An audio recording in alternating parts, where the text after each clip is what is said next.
So we're talking all things John Cena here with Eazy-E Eric Bischoff today. And Eric, I wanted to ask you, as we're talking about the John Cena farewell, I asked Grok, and I know we just had a little fun with that in our most recent segment about it. Hey, who is sort of the WCW equivalent to John Cena? If you were to parallel their careers, and I know we had fun with Grok earlier, and maybe we'll call him Grok Lesnar for the rest of the show. But old Brock Lesnar said Goldberg. And I thought, what? I don't even know how that could be possible. But the parallels it drew were the undeniable top baby face and face of the company. Okay, well, that was true for a while, I guess. Sold the most t-shirts, hats, wristbands, etc. Okay, I could go with that. The crowd being split, but he almost never loses. Okay, I could get with that. And it basically says that the John Cena that we've enjoyed from say 05 to 15, that's sort of the WCW 2000 Goldberg. Do you see the comparisons, or is this totally off base to you? No, it makes logical sense based on the data points that Grok uses, which is basically scanning, social media for positive and negative comments in detail. It's amazing what AI can do in general. But this is a perfect example of why people in the creative world don't need to worry so much about AI taking their jobs. Because what AI didn't, or Grok in this case, Grok Lesnar, I love that, didn't calculate or analyze was the value and the relationship between the audience and the character on an EQ level, emotional level.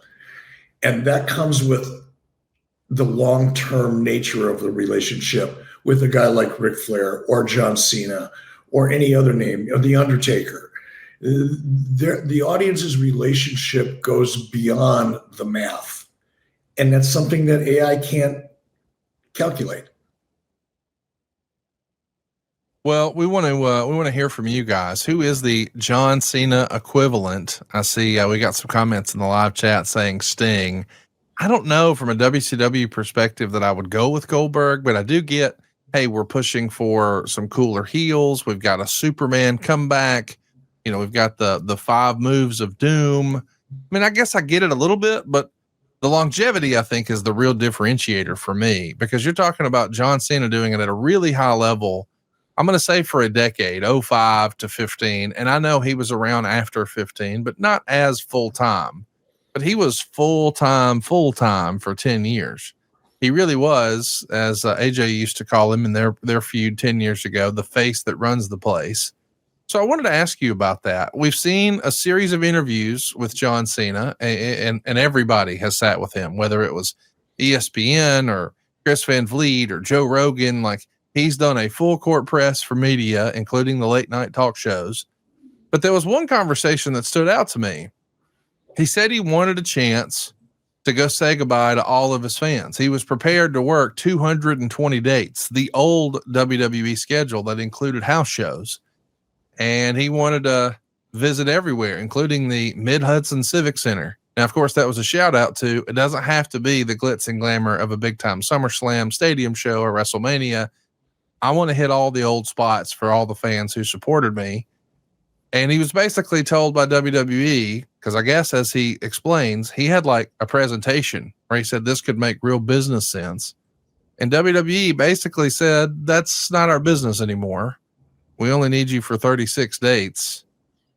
If that's not the biggest telltale sign of the evolution of the business and how much has changed, I don't know what is, Eric. What's your reaction to that? Especially WWE. WWE from the beginning was always such a live event focused business model and was so successful as a result of it. One of the reasons that guys back into the WWF days would talk about being on the road 300 days a year was because it was such a live event centric business model, that being the WWF. And now it's all television, licensing, and merchandising. Live events are incidental, meaning you do them because you're producing a PLE or you're producing a television show. You're not doing it necessarily as a revenue base. It's incidental revenue as opposed to, the focus of your revenue model. I also want to talk to you a little bit about John Cena's interview tour that he's been doing this week, because one of the things that's come up are conversations about Vince McMahon. And I know that he had this specific conversation with Joe Rogan, and he was asked about Vince. And John Cena said something like, I never wanted Vince to go because I love him. He started all the gangster shit. He's referring to WWE's edgy mainstream evolution.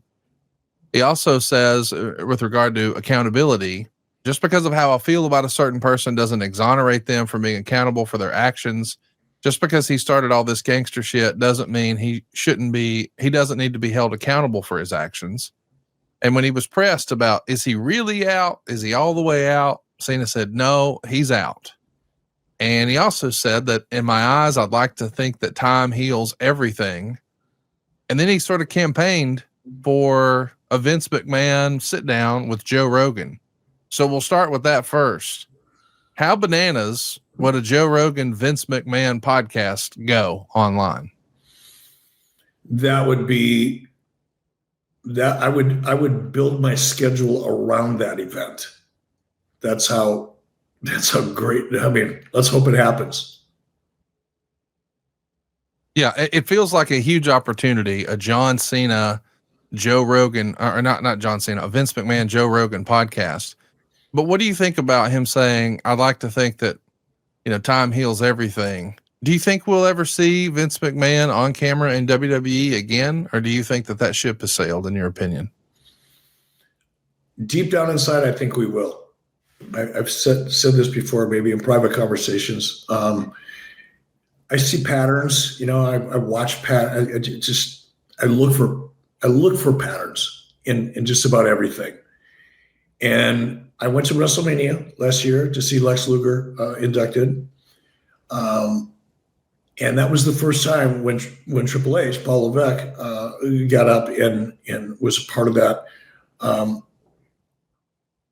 Triple H said some very heartfelt things about Vince McMahon. You go back and watch it. Don't rely on me telling you about it.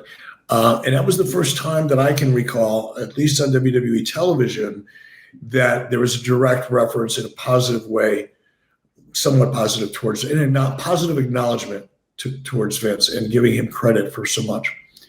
And I went, now that was interesting. It's interesting that it's happening here. It's interesting that it's happening now. This is the first time I've heard it since all the controversy. And then I began seeing more and more references over time. And it started to feel like they're slowly kind of reintroducing Vince into the consciousness of the current audience in a very subtle way. But over time, I expect to see more and more and more of that, so that I'm guessing there's a certain amount of PR rehab going on, professionally managed rehab going on, that will eventually lead to some kind of television appearance, not on a regular basis, nothing like that. But yeah, I expect to see him on TV at some point. I don't think it's going to be anytime in the near future. I could be wrong about that. You never know. There's a lot of, there's so much we don't know about the relationship between Vince and the principals at TKO. So I'll just keep the door open and bet on the fact that I'm seeing a pattern that suggests I'm probably right.